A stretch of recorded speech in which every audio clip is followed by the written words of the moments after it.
Voilà, mes amis, nous sommes à nouveau avec notre grand ami Eliaou Bocara. Et aujourd'hui, comme on est bien sûr à quelques jours, et c'est notre dernier cours avant Shavuot, avant le don de la Torah, comme nous sommes à quelques jours de Shavuot, donc on a décidé de choisir le thème de la Torah, d'essayer d'expliquer certaines notions. Et je vais commencer à prendre la parole et tout de suite après, je cède la parole à notre grand ami Eliaou.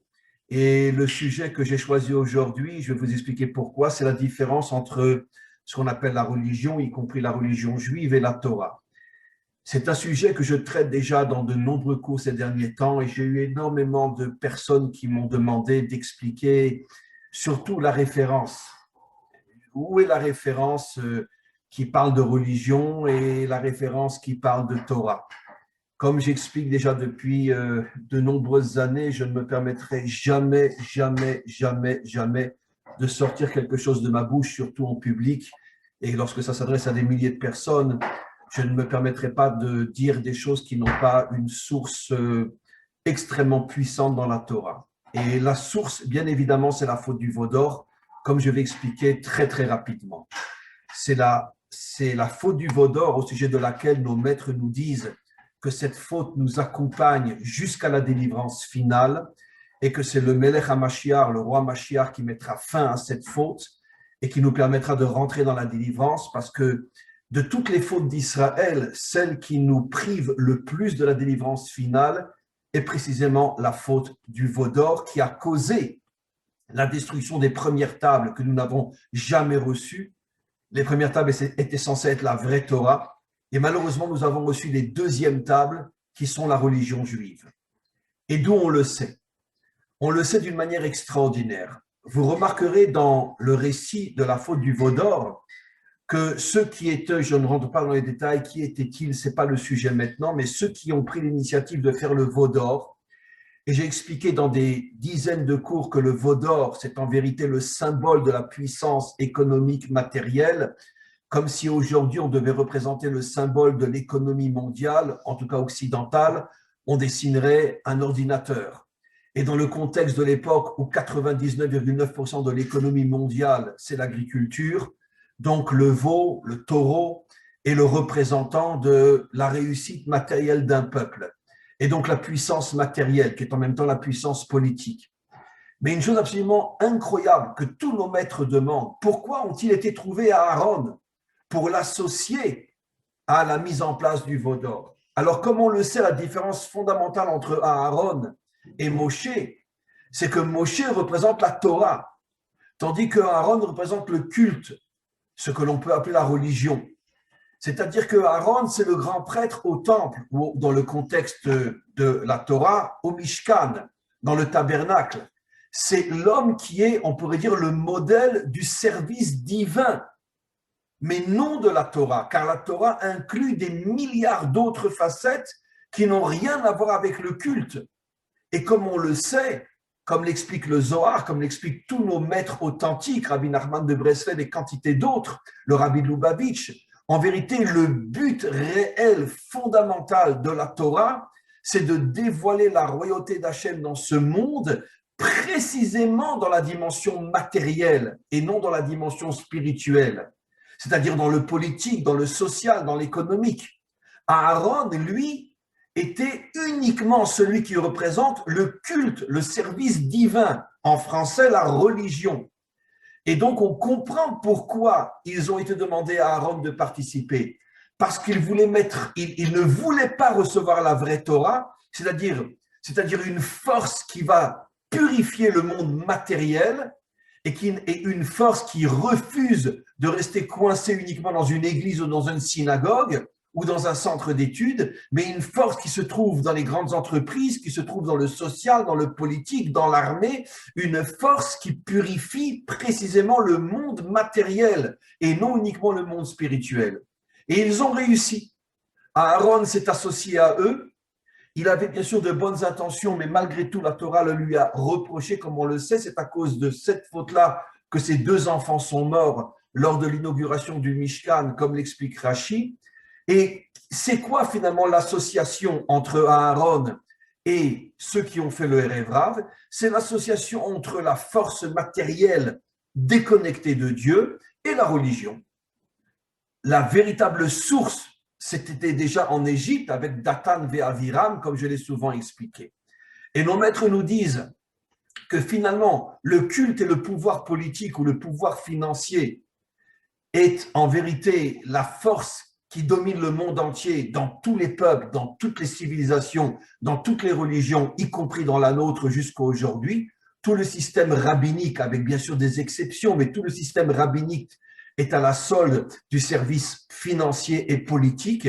Et finalement, leur association est dans le but d'affaiblir les peuples, comme c'est le cas du christianisme, comme c'est le cas de l'islam, comme c'est le cas du bouddhisme et de tout. Je parle au niveau général, je ne rentre pas dans les détails parce que bien sûr que partout il y a des hommes extraordinaires et des hommes qui refusent de rentrer dans le système dans toutes les religions.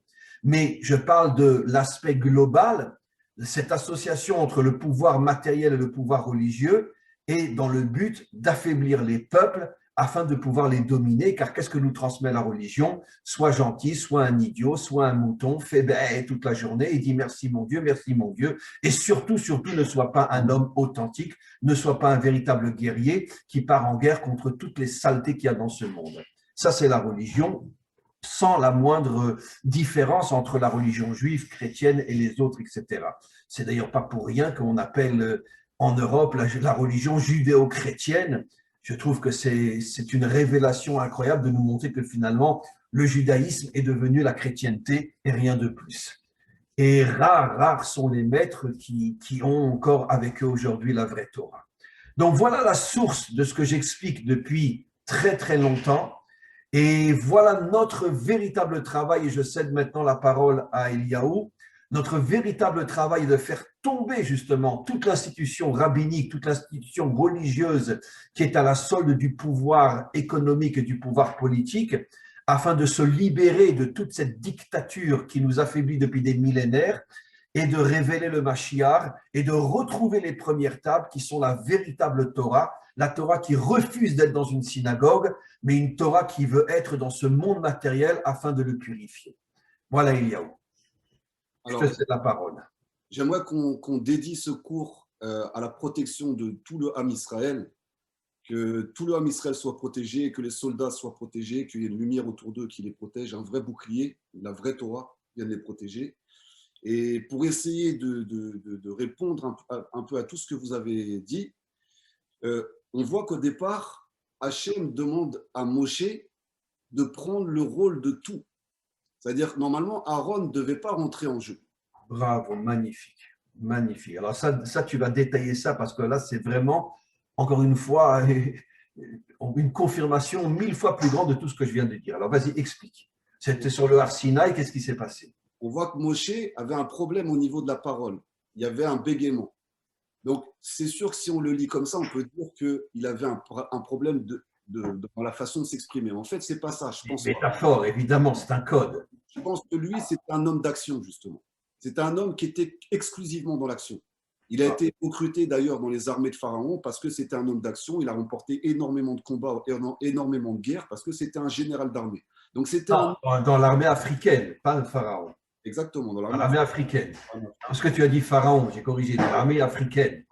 Ça a été un combattant pendant 60 ans dans les armées africaines contre les dictatures en Afrique.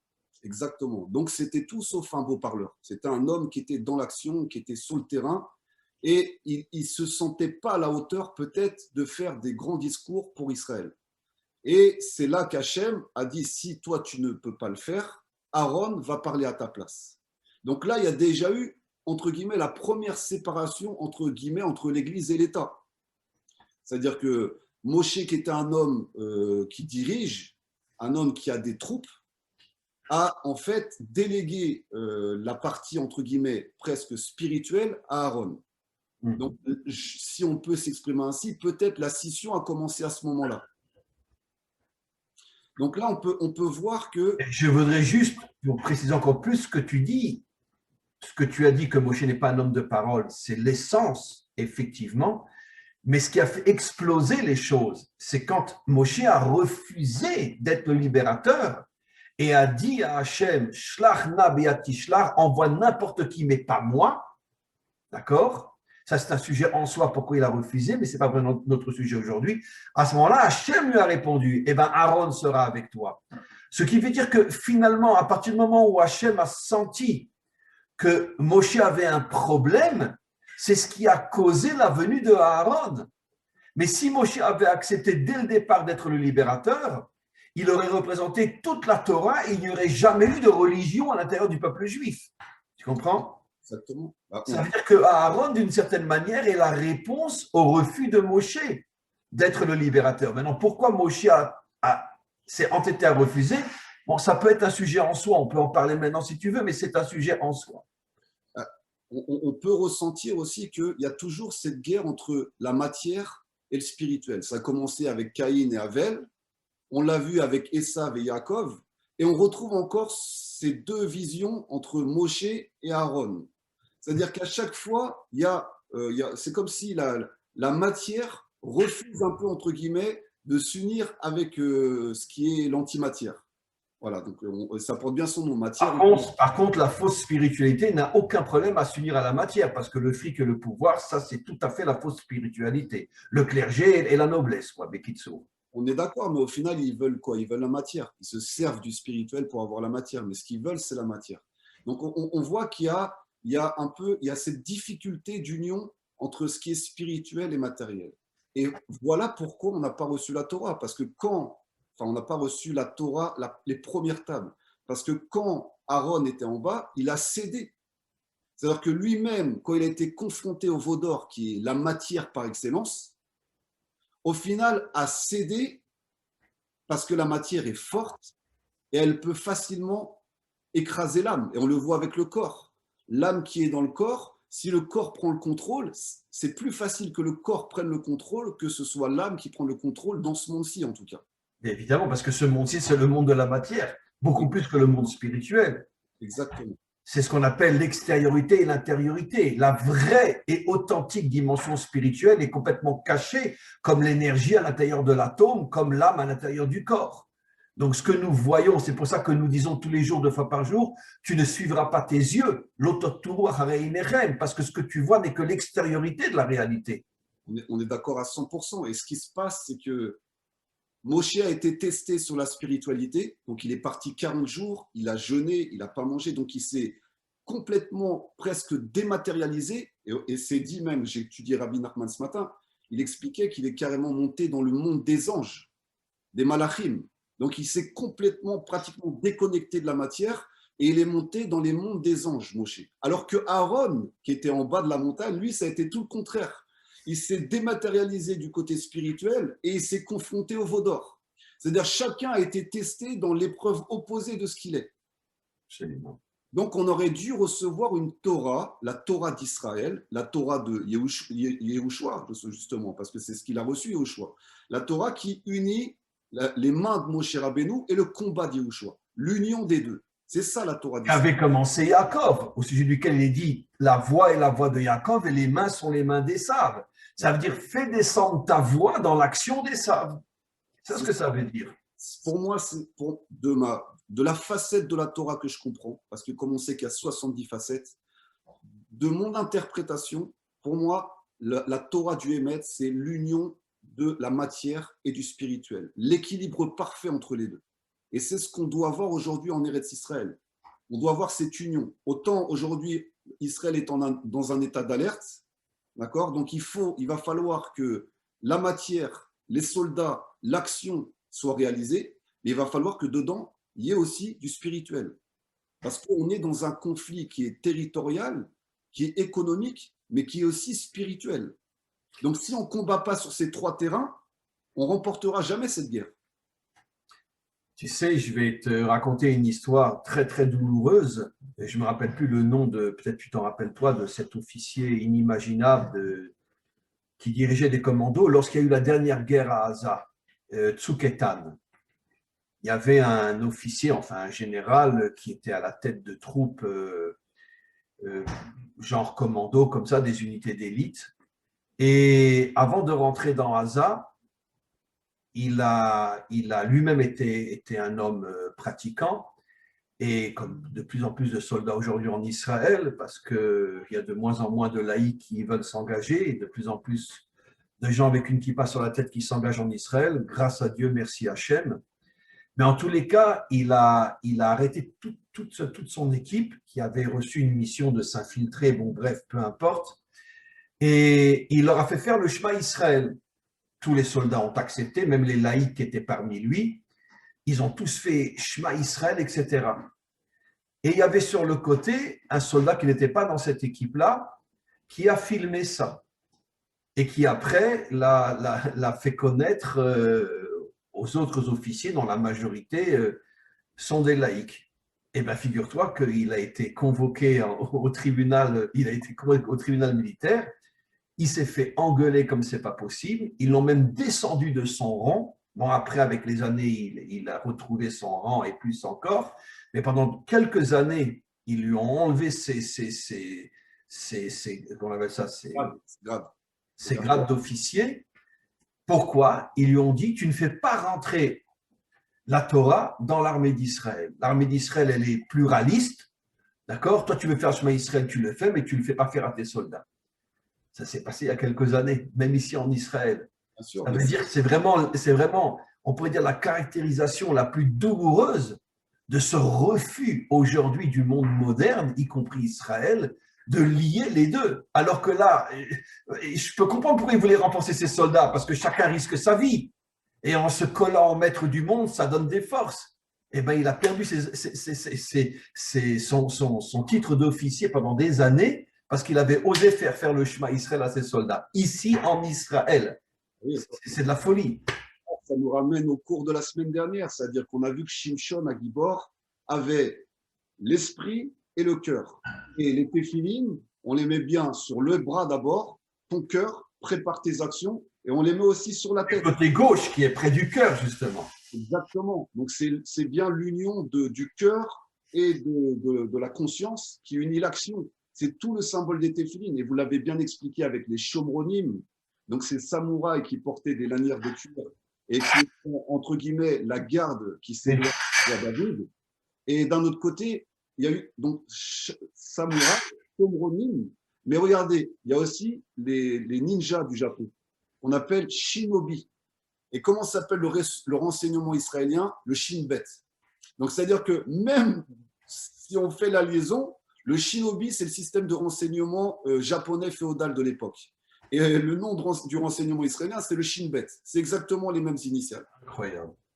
Donc, on retrouve ces forces-là à travers le temps, à travers l'histoire. On sait que la guerre du roi David s'est aussi éparpillée. Ils sont présents, leurs Neshamot sont là. De toute façon, on a déjà expliqué que l'origine des arts martiaux dans le monde entier, c'est les soldats de David Améler.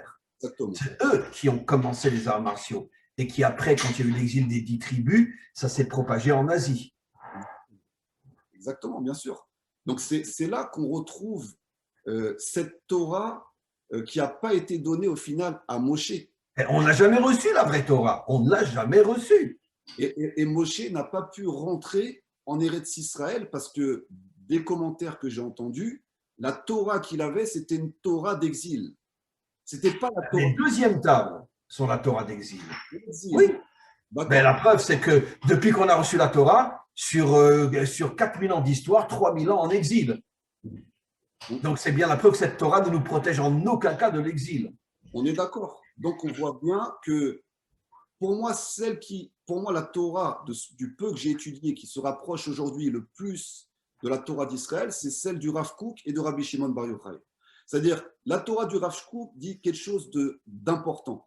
Si tu ne fais pas la teshuva du corps, donc on sait que tous les Bnei Israël doivent faire teshuva, si tu ne fais pas une teshuva du corps, c'est-à-dire si ton corps n'est pas en bonne santé, tu ne pourras jamais faire teshuva. Il commence d'ailleurs le fameux livre Orot HaTeshuva, que je fais un cours toutes les semaines sur Orot HaTeshuva, mais en hébreu, avec un ami, Amir, et on vient de terminer d'ailleurs là, la semaine dernière, on l'a terminé. Mais effectivement, il commence son livre Orot HaTeshuva, qui sont les lumières de la Teshuva. Son premier chapitre est de dire que si quelqu'un néglige son corps, il n'atteindra jamais la spiritualité authentique. Les deux vont ensemble. Donc, si quelqu'un ne fait pas de sport, si quelqu'un ne mange pas d'une manière saine, etc., même s'il se croit le plus grand rave du monde, ce n'est qu'un plouc qui se trahit et qui trahit les autres. Ben, c'est un kéli, c'est un réceptacle qui est percé. C'est-à-dire la lumière ne peut pas rentrer parce qu'il faut avoir une force pour accueillir la Neshama qu'Hachem nous a donnée. La Neshama qu'on a reçue chacun, le potentiel qu'on a reçu chacun à la naissance, c'est extraordinaire. Mais on sait, de ce que j'ai étudié un petit peu aussi sur Etzraïm, sur vraiment des notions un peu de Kabbalah, que le corps vient d'une racine qui est beaucoup plus élevée que la Neshama. Sinon, si le corps était d'une racine moins élevée que la Neshama, il se désintégrerait quand la Neshama rentre dans le corps. Donc la racine du corps vient des 10 paroles d'Hachem. Donc la racine du corps est d'une lumière encore plus élevée que la Neshama. Je vais confirmer ce que tu dis. D'après les secrets de la Torah, le corps est au niveau de la sphira de Malchut, alors que l'âme est au niveau de Tiferet. Or, au moment de la délivrance, va se dévoiler la racine de la Malchut, Keter Malchut. Or, le Keter, qui est la racine de la Malchut, est la sphira la plus élevée de toutes. Ce qui veut dire que la sphira qu'on voit le plus bas, auquel correspond le corps au niveau de l'homme, a la racine la plus haute qui est le Keter, plus encore que l'âme qui est au niveau de Tiferet. Alors, ça nous donne des indices sur ce qu'est la Torah d'Israël. Et on l'a vu, quand les premiers pionniers sont arrivés et ont commencé à travailler la terre, il fallait que le corps soit fort. Parce que la terre, elle était marécageuse, elle était un peu hostile, elle ne s'est pas ouverte tout de suite. Donc, il a fallu renforcer le corps, il a fallu combattre aussi. On a vu Yehoshua, il a dû combattre Amalek. Et on sait très bien qu'Amalek a volé le Vav et le Hé. Donc, a volé toute cette dimension de matière. Il a volé la spiritualité matérielle, ça veut dire la vraie spiritualité, celle qui a pour but de purifier le monde d'en bas et pas de rester coincé dans le monde d'en haut. Et donc, on a une ordonnance d'Hachem d'exterminer le nom d'Amalek sur terre, donc d'arrêter de lui laisser la matière, d'arrêter de lui laisser ce monde matériel. Il ne doit pas l'avoir entre les mains. Et c'est ce qu'il redoute le plus. Tant qu'on est des religieux, c'est pour ça qu'il y a la séparation de l'Église et de l'État, de la spiritualité et de la matière, parce que tant que c'est séparé, lui, il peut prendre le contrôle d'Assia, de la terre, de ce monde. Donc, tant que les gens qui voudront s'élever à servir à Kadosh Baruch Hu… Et pour préciser plus encore, excuse-moi t'interrompre, qui est parti trouver Aaron? C'est précisément la dimension matérielle qui dit j'ai besoin de toi. Et pourquoi elle a besoin de lui? Mais pour pouvoir continuer à endormir les peuples, à l'église ou à la synagogue. Ça veut dire qu'en vérité, qui a inventé la religion? Ben, le pouvoir matériel. C'est lui qui a inventé la religion. D'ailleurs, juste, excuse-moi, t'interromps encore, Elio, je te redonne toute la parole. Une chose incroyable que je voulais dire et que maintenant, grâce à tes paroles, ça me revient. Nos maîtres nous disent que quand Adam et Ève ont fauté, l'impureté du serpent est rentrée en eux et dans l'humanité jusqu'au don de la Torah, où quand Moshe reçoit les premières tables, mais qu'il ne donnera pas à Israël, cette impureté a disparu d'Israël et elle est revenue avec la faute du veau d'or. Donc, si on comprend bien quel est le code, ou plutôt quel est le décodage, c'est quoi l'impureté du serpent? Eh bien, c'est la religion. C'est la religion. Elle a disparu au moment où on a reçu les premières tables. On allait enfin redevenir de vrais attachés à Hachem. Et quand il y a eu le veau d'or, l'impureté du serpent est revenue en nous, disent nos maîtres. C'est quoi cette impureté? Les deuxièmes tables, la religion. Bien sûr, c'est sûr et certain. On est d'accord à 100%. Et on le voit très bien qu'Hachem nous a fait un training, si je peux dire ça comme ça, dans le désert entre la sortie d'Égypte et l'arrivée du don de la Torah. On vient de passer presque les 49 jours du conte du Homer. On va arriver le jour de Shavuot. Et on voit que ces 49 jours sont un entraînement. C'est un entraînement physique. Il nous a fait passer par la faim, il nous a fait passer par la soif, il nous a fait passer par le mental, il nous a fait passer par la marche. Par le désert, tu veux dire. Par le désert. Et le désert, il n'y a pas un entraînement le plus dur. C'est pour ça que les unités israéliennes sont reconnues dans le monde entier, parce qu'elles s'entraînent dans la chaleur, dans le désert, dans un endroit qui est hostile. D'accord ? Donc, c'est pour ça qu'ils ont acquis, et il n'y a pas de surcharge du corps. Il faut que le corps ne soit pas trop lourd, parce que s'il est trop chargé, dans le désert, ce n'est pas possible de le déplacer. Donc, le désert, c'est le meilleur camp d'entraînement qu'on peut avoir au monde. Et Hachem nous l'avait déjà montré à plusieurs fois. Parce qu'il n'y a rien. Il reste que quoi? Ta force morale et ta force mentale. La force du cœur et la force de ton mental. Si tu n'as pas ça, tu crèves. Tu ne tiens pas le coup. Donc ça, c'était le plus grand entraînement qu'Hachem pouvait nous faire faire. Donc le corps soumis aux plus grandes pressions. Et une fois on aurait enlevé l'écorce du corps et qu'on ait compris que le corps et l'âme ne font qu'un en fait. Il n'a pas de limite. En fait, c'est ça la clipa du corps. C'est nous faire croire que le corps est limité. Pour confirmer ce que tu dis, le Ari Akadosh explique qu'en vérité que le corps est une matérialisation de l'âme. Il explique au niveau de ce qu'on appelle le or et le kéli, ça veut dire le réceptacle et la lumière, et il explique que le réceptacle de la lumière est une partie de la lumière qui s'est matérialisée pour devenir son propre réceptacle. Ce que tu dis exactement. Ça veut dire qu'en vérité que le corps et l'âme, c'est la même chose. C'est la même chose. Et cette séparation entre les deux, c'est ça, on pourrait dire, la pire de toutes les idéologies qui dominent le monde jusqu'à aujourd'hui. Vous l'avez très bien dit, c'est-à-dire que la faute d'Adam Arishon qui a été engendrée par le Nachash, ça a été que la lumière de la Sameshama, au point que les anges, quand ils voyaient Adam et Chava, ils pensaient que c'était Dieu eux-mêmes, tellement la lumière… Ils se prosternaient devant eux, disent nos maîtres. Complètement. Mais même les anges. Exactement. Il y a eu la rétractation de la lumière qui a créé le même mot or qui veut dire la peau. Donc la peau, c'est une contraction de lumière. Mais tant que le mental n'aura pas remonté le corps à ce niveau-là, on sera toujours limité par notre peau. Alors qu'en fait, le corps a des capacités et l'âme des capacités qui sont incroyables dans ce monde. C'est toute la sortie d'Égypte, c'est toute la traversée dans le désert et c'est toute la réception de la Torah. Mettez-vous à un niveau qui est hors de ce que vous pensez. Aujourd'hui, il y a pas mal de spiritualité, entre guillemets, qui parlent des différents corps qu'on a. Donc, le corps astral, on aurait plusieurs couches de corps. Donc, ça, c'est des choses que la Kabbalah a expliquées depuis bien longtemps. Il y a l'aura pnimi et je ne sais plus comment… la lumière qui nous encercle, la lumière qui est à l'intérieur. Justement, on en a parlé, je crois, dans le dernier cours, et pour te confirmer, nos maîtres des secrets expliquent que le corps a 3 dimensions, extérieure, intérieure, extérieure, au milieu et intérieure, qui correspondent à 3 dimensions du corps, mais qui sont complètement désunies aujourd'hui, comme le corps est désuni de l'âme. En vérité, on pourrait dire que l'homme, c'est 4 parties, son âme, 3 parties du corps, et en vérité, c'est plus parce que l'âme a elle-même 5 niveaux, ça fait donc 8 parties qui sont complètement séparées les unes des autres. C'est ça, et ça, c'est la dimension du Mashiach. Mashiach va atteindre le niveau le plus élevé, la Yechida. Donc, c'était Or Hamakif, la lumière qui nous entoure. C'est-à-dire que la Neshama, elle n'est pas qu'entrée dans le corps, elle est autour de nous. Les parties les plus hautes de l'âme sont autour de nous et pas en nous. Exactement. Et c'est ce que les grandes sadikim arrivaient à percevoir quand il y avait un sage qui arrivait dans une ville. Ils sentaient sa présence parce que son Or Makif était tellement développé qu'il se répandait beaucoup plus loin. C'est-à-dire que le corps prenait énormément d'espace. Donc, il y avait des connexions entre les maîtres qui étaient capables d'étudier à distance, sans Zoom, sans toute cette technologie, et avaient cette capacité d'étudier par la pensée, par la télépathie, par plein de choses comme ça. Et aujourd'hui… Le Baal Shem Tov étudiait avec Rabbi Chaim Ben Attar. Rabbi Chaim Ben Attar, qui était au départ un juif marocain qui est parti à Jérusalem. Le Baal Shem Tov était en Ukraine. Tous les jours, ils avaient un Zoom ensemble et ils étudiaient pendant des heures la Torah ensemble. Par un Zoom spirituel. C'est-à-dire qu'ils avaient une connexion d'âme qui faisait qu'ils étudiaient ensemble, un en Ukraine et l'autre à Jérusalem.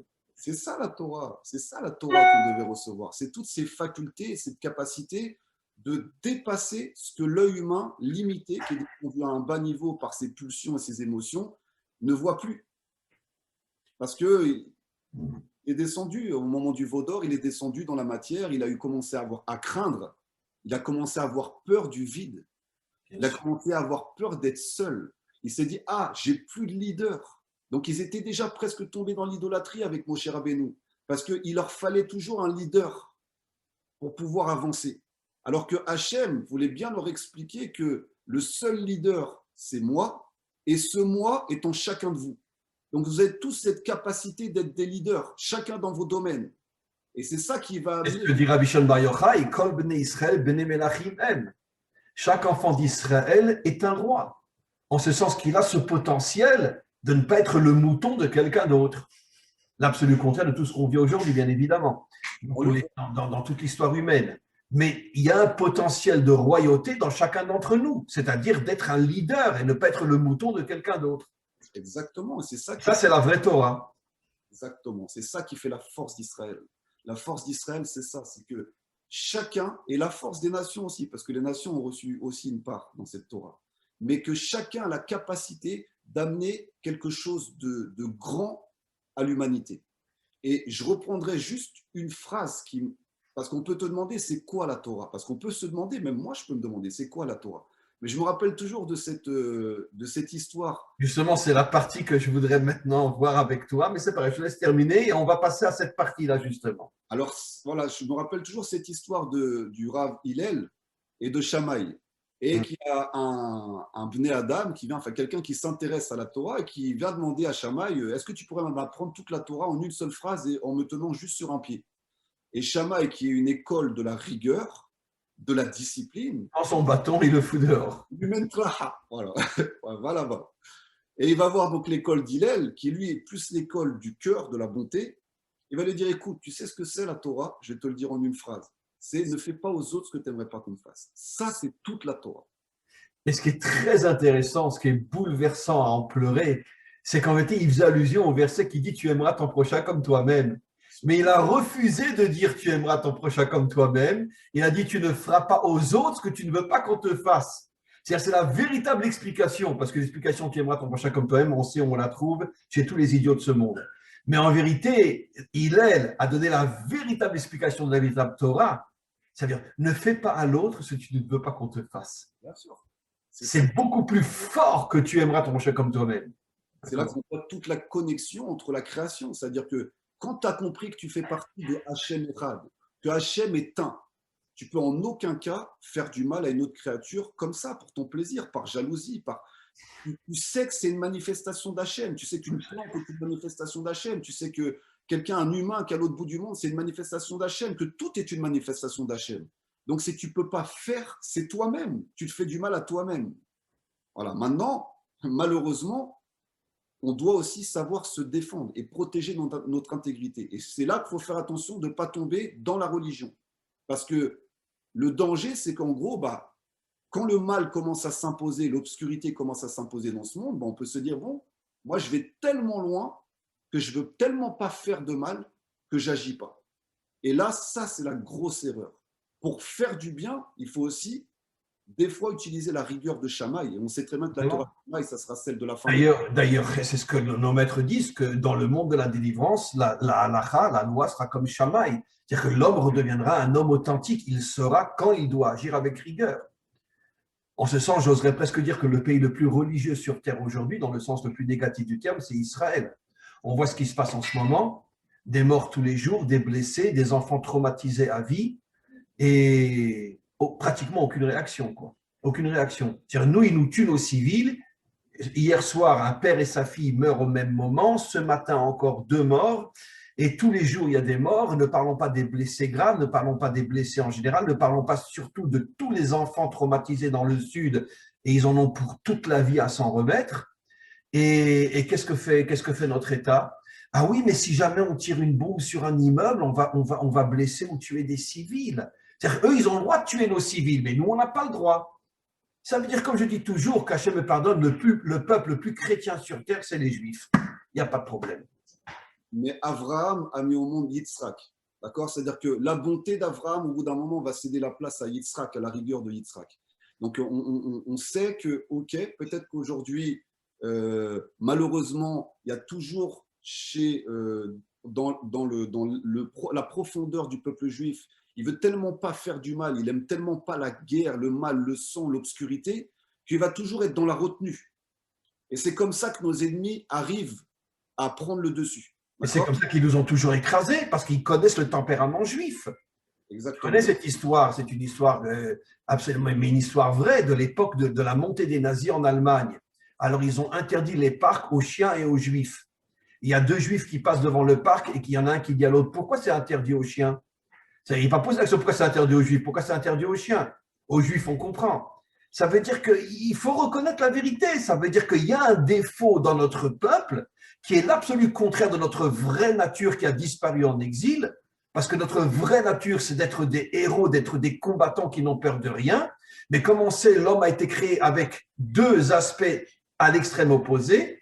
Et quand c'est l'aspect du mal qui prend le dessus sur nous, comme on l'a vu ensemble que Rabbi Nachman appelle le Yetzer Hara la faiblesse, tu te rappelles le cours de la semaine dernière?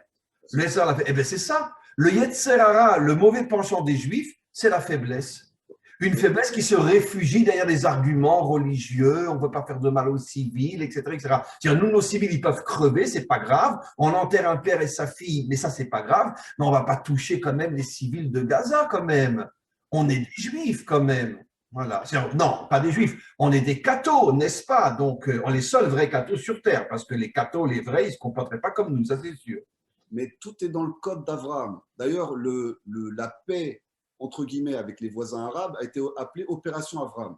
Mais si on lit la suite de la Torah, on voit bien qu'Abraham, bon, il met au monde Ishmaël, d'accord, et avec Agar, et après il met au monde Yitzhak. Qui est la rigueur, qui est cette dimension qui a disparu. Mais comment la rigueur est venue, c'est que Sarah et Agar ont mené une première guerre. Donc déjà, dans l'éducation, il y a une première guerre qui est amenée. Et on voit très très bien que Ishmaël fait partie du programme d'entraînement d'Hachem pour les Bnei Israël. On sait que sur le dos d'Ishmaël va monter Israël. Donc, merci Ishmaël, vous nous rappelez qui on est. C'est-à-dire que je me rappelle la phrase de, comment elle s'appelait la première ministre d'Israël, Golda Meir, qui disait « Je reprocherai toujours aux Arabes d'avoir enseigné à nos enfants à tuer les leurs. » D'accord ? Mais en même temps, ça fait… C'est la pire des crétineries que quelqu'un peut sortir. Puisque nos maîtres disent tout le contraire. Celui qui vient pour te tuer, devance-le et tue-le.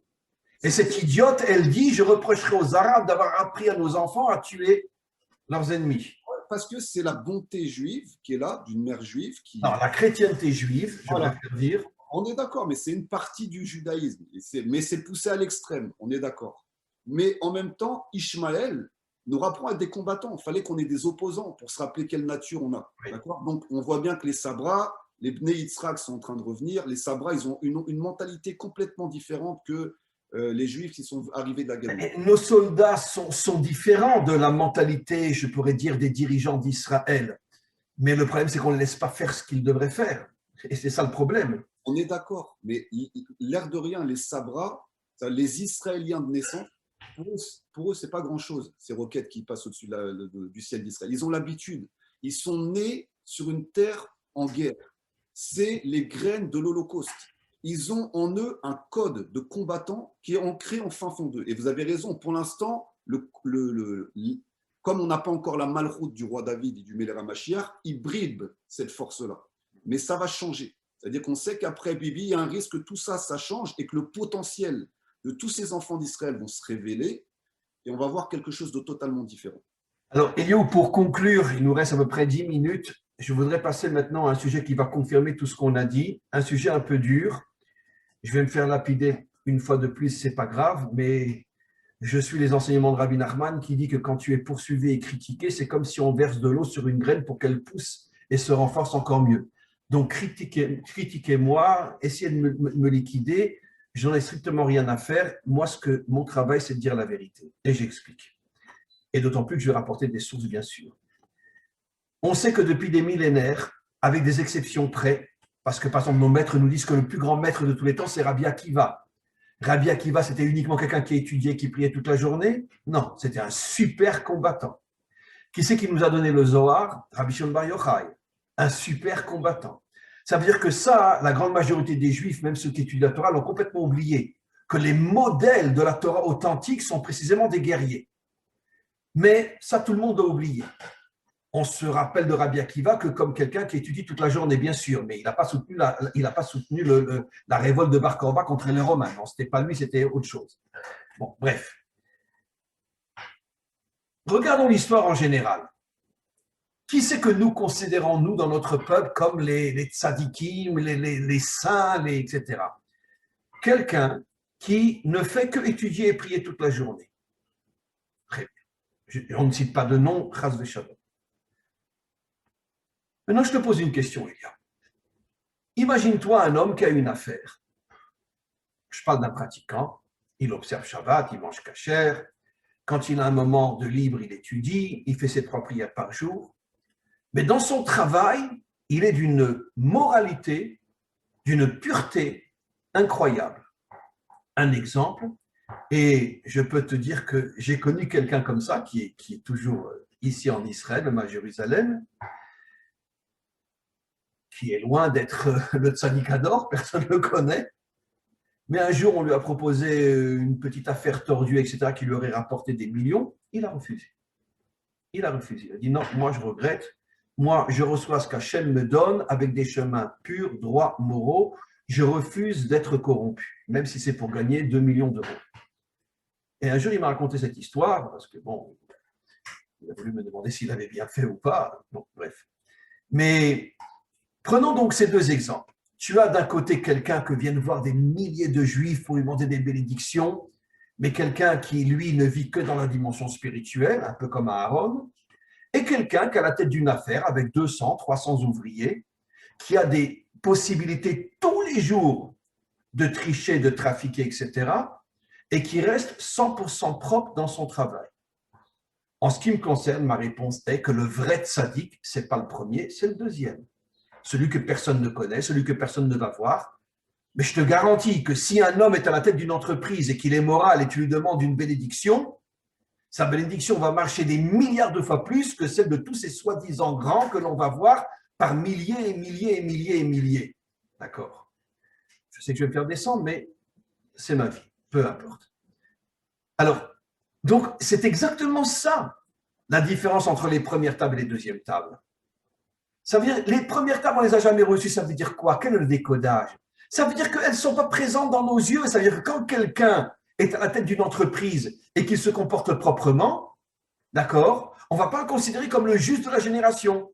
Mais si quelqu'un étudie tous les jours, 20 heures sur 24, et prie tous les jours, 20 heures sur 24, on va le considérer comme le grand de la génération. Ça, c'est les deuxièmes tables. Ça veut dire qu'on vit dans un monde de mensonges inimaginables, où les vrais justes, on dit, ouais, mais celui-là, il travaille, il étudie la Torah seulement 1 heure par jour. Mais attends, mais tu as vu les épreuves qu'il a tous les jours, les tentations qu'il a tous les jours? Ne parlons pas des secrétaires, ne parlons pas des coups sous la table, etc., les propositions d'argent, les trafics. Il n'est jamais tombé une fois. Et pour terminer, Eliaou, quel est en vérité le vrai modèle, le seul qui est appelé tzaddik, le juste dans la Torah? C'est Yosef. Et pourquoi Yosef? Parce que Yosef, toute sa vie, a été confronté à des tentations, à des séductions, à l'idolâtrie, à la débauche, à la corruption. En tant que dirigeant de l'Égypte, nos maîtres nous disent qu'à chaque fois qu'il sortait dans la rue, toutes les filles de l'Égypte sortaient, lui jetaient de l'argent pour lui dire « Viens chez moi, viens chez moi, viens chez moi », tellement il était beau. Il n'est jamais tombé. Ça, c'est le vrai juste. Alors, ma question est, quand c'est qu'on va se réveiller, Eliaou, et qu'on va arrêter de courir chez ceux qui sont peut-être des gens bien, mais qui ne sont pas de vrais justes? Le vrai juste, c'est celui qui est dans ce monde et qui ne tombe jamais. C'est ça le vrai juste. Quand nos yeux vont s'ouvrir. Ah, vous avez entendu la phrase qui dit que dans le monde à venir, tout sera inversé. Les grands qui étaient ici seront tout petits en haut, et les tout petits ici seront des grands en bas. Ça résume ce que vous venez de dire, c'est-à-dire que on voit des choses ici qui nous paraissent peut-être le grand niveau de la sagesse, et on sait très bien que on voit bien que le kotel, donc c'est une partie du mur, c'était le mur de la pauvreté, le mur des gens simples, et c'est les gens simples qui viendront mettre la couronne sur la tête du Mélera Mashiach. Donc ça veut dire tout ce que vous venez de dire. Pour confirmer ce que tu dis, c'est marqué dans le Talmud que la prière que Hachem écoute dans les psaumes du roi David, dans le livre du roi David, la prière que Hachem écoute en priorité, c'est Tefila Le'ani ki ya'atof. La prière du pauvre qui meurt de froid et qui essaye de se couvrir avec des sacs parce que tellement il a froid, Et c'est la prière que Hachem écoute tous les jours en priorité. La prière du petit, celui que personne ne voit, celui que tout le monde méprise. C'est la prière que Hachem préfère de toutes. Et pauvre, ça peut aussi être pauvre en connaissance de Torah. Bien La sûr. pauvreté, ce n'est pas que en argent. Ça peut être. Il y a des gens, comme vous l'avez dit, qui travaillent à la sueur de leur front, parce qu'ils ont une famille, parce qu'ils ont des responsabilités, et ils ont eu très peu le temps d'étudier la Torah. On appelle ça le Hamaharetz, le peuple de la terre. Mais c'est aussi une pauvreté. Mais ce qu'ils ont découvert dans la matière, en restant droit, parce que c'est ça toutes les tentations de ce monde, on se rendra compte dans le monde futur que tout était inversé. Et il y a plein d'histoires comme ça où des grandes sadikim se sont retrouvés enterrés juste à côté d'un petit personnage tout simple. Et ils ont demandé devant Akadosh Baruch Hu, mais comment ça se fait que je suis enterré à côté de lui? Montre-moi qu'est-ce qu'il a fait pour en arriver là. Et là, on s'est rendu compte qu'en regardant ce petit personnage qui paraissait anodin et qui n'était pas du tout célèbre ni quoi que ce soit, ben, il faisait des actions qui avaient une hauteur mais impossible à percevoir à l'œil humain, tellement c'était grand. Et c'est toutes les histoires du Baal Shem Tov, c'est toutes ces histoires-là, de la Chassidoute. Ils le savaient très bien, les tzadikim reconnus. Il y a toujours 36 justes cachés que personne ne voit. Qui ne sont pas forcément des gens qui prient et qui étudient toute la journée. Qui peuvent être des commerçants, qui peuvent être des gens impliqués dans le monde de tous les jours. Et c'est la grosse erreur entre nous. C'est-à-dire que vraiment, dans ce qui se passe en ce moment, je pense, avec tout ce qui s'est passé, les problèmes politiques, la gauche, la droite, le centre, la sinatrinam qu'il y a eu malheureusement entre les enfants d'Israël, eh ben, c'est ça qu'on doit voir. C'est que le monde, entre guillemets, troaïque, qui s'enorgueillit parce que son cerveau s'élève et il a une connaissance et une proximité du Créateur, commence à juger le monde qui travaille la terre, qui travaille les affaires. Et le monde qui travaille les affaires commence aussi à s'enorgueillir, ou la politique, en se disant, nous, on agit dans ce monde et vous, vous êtes en train de vous planquer à étudier la Torah. Donc ça, c'est une grande leçon de comprendre qu'on ne peut pas juger, surtout les Bnei Israël, à l'œil nu. N'allez pas après vos yeux et après votre cœur, vous allez vous tromper. Hachem, il sait la vérité. Donc on doit tous se juger d'un aïn tov. On doit toujours essayer de voir le bien chez l'autre. Ça, c'est toute la Torah, c'est ce qu'il enseigne Hillel. Toute la Torah, c'est ne fais pas aux autres ce que tu n'aimerais pas qu'on fasse. Donc quand quelqu'un est jugé, il n'aime pas se sentir jugé. Quel être humain aime se sentir jugé? Ça n'existe pas. À part si c'est un jugement d'une sagesse énorme pour faire grandir la personne. Mais quel être humain aime le jugement? Et je pense que tout ce qui se passe en ce moment en Israël, ça doit aussi nous remettre en question parce qu'il faut bien entendre, on a des ennemis aux alentours, mais ils ne sont pas dangereux. Le plus grand ennemi qu'on a, c'est notre Yetzer Hara. Et lui, il faut qu'on s'accroche parce qu'il revient toujours. On lui met une droite, on le met KO, ok, il se relève, il revient avec un couteau, il revient avec un revolver, il revient avec un missile. Il revient tout le temps, ce Yetzer Hara. C'est lui le plus grand ennemi. Quand lui, on va réussir à le vaincre, nos petits ennemis à côté qui aboient très très fort mais qui ne mordent pas, on va en faire qu'une bouchée. alors, pour conclure, Eliaou, concrètement, sur le terrain, c'est quoi être accroché à la vraie Torah? C'est quoi? Toujours dans ma facette et dans ma compréhension, c'est de comprendre qu'on n'est pas des êtres parfaits, qu'on va passer par de nombreuses erreurs avant de pouvoir recevoir la Kedusha.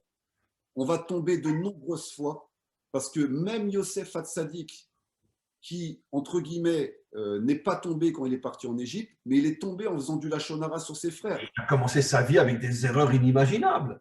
Voilà, donc ça, c'est la vraie... C'est ça la vraie définition d'un juste. 7 fois, il tombe et il se relève. Le juste, ce n'est pas celui qui tombe jamais. Oh, c'est un saint, c'est un saint, c'est un saint.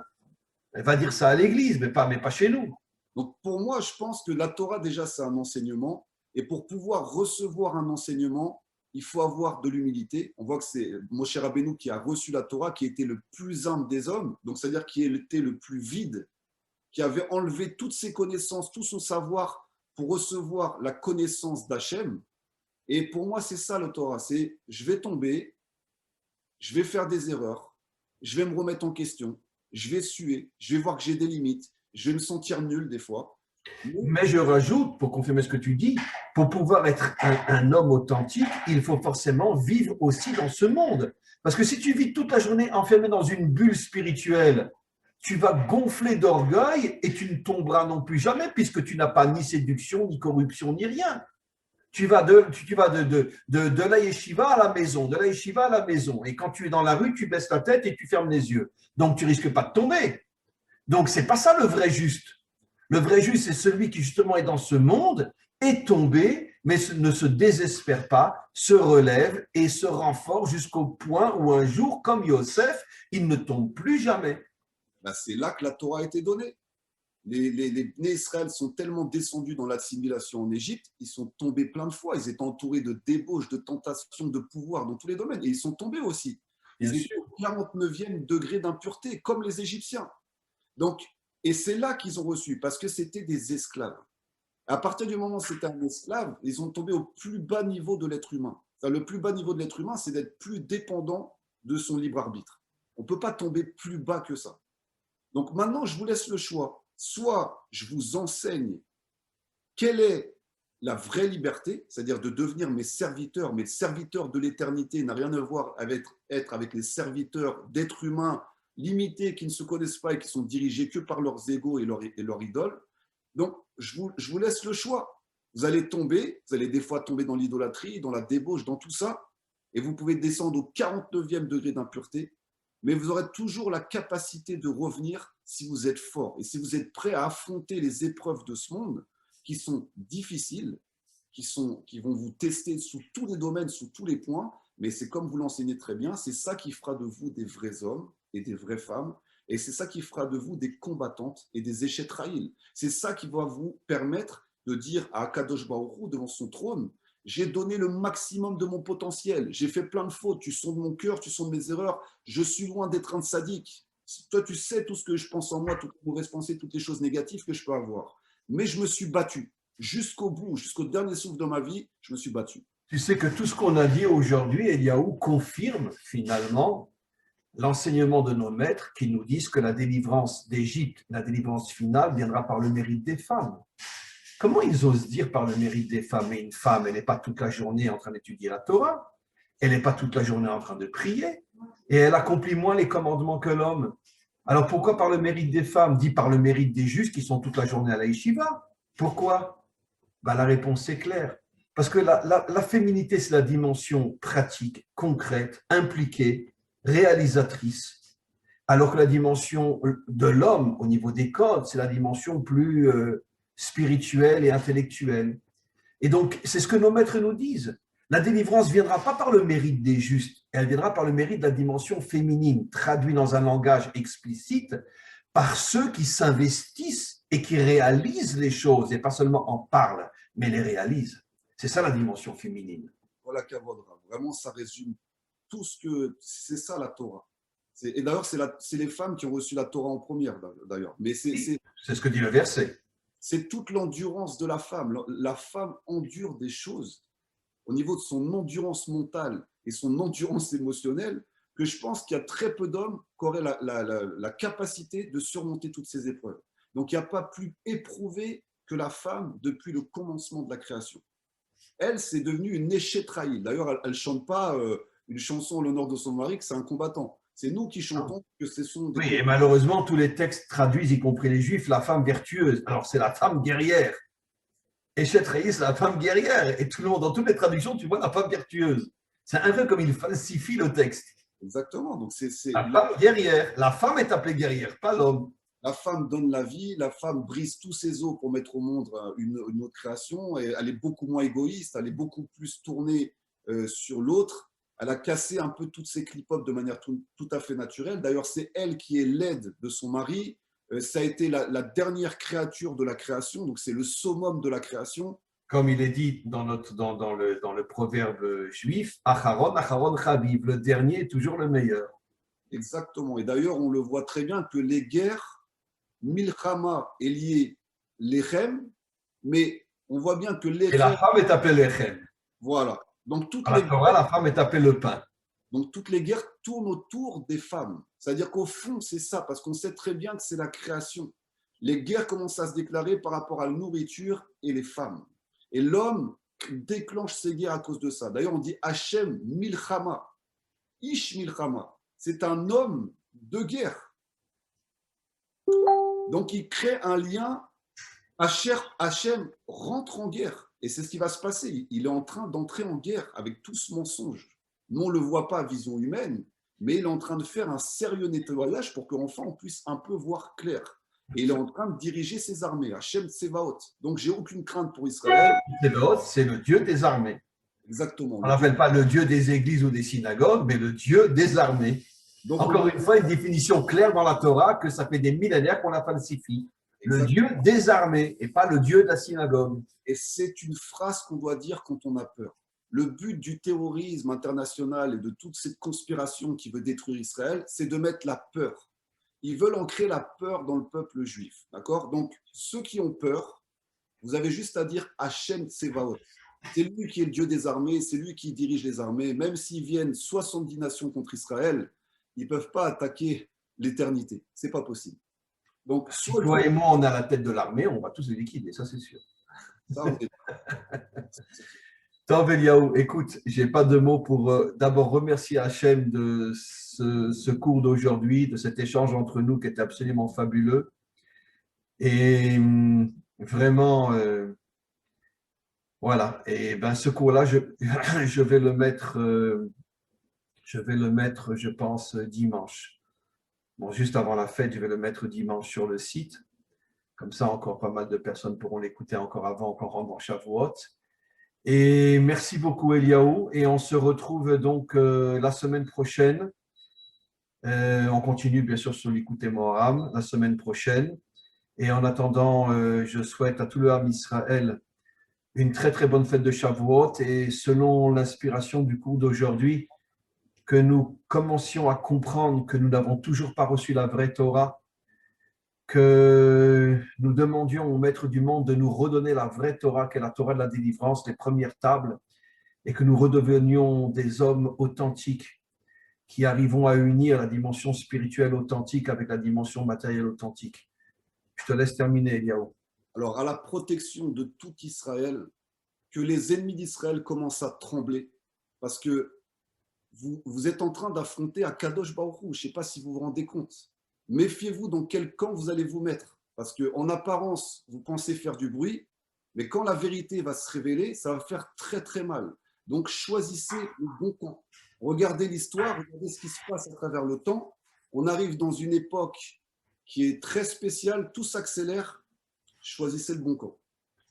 Merci beaucoup, Eliaou. Une très très très bonne fête de Shavuot. Je dois filer là parce que, comme je t'ai dit, j'ai un rendez-vous là dans quelques minutes. Et on se retrouve la semaine prochaine, mercredi prochain, si Dieu veut. À très bientôt, Eliaou. Merci pour tout. Au revoir. Au revoir, Eliaou. Au revoir.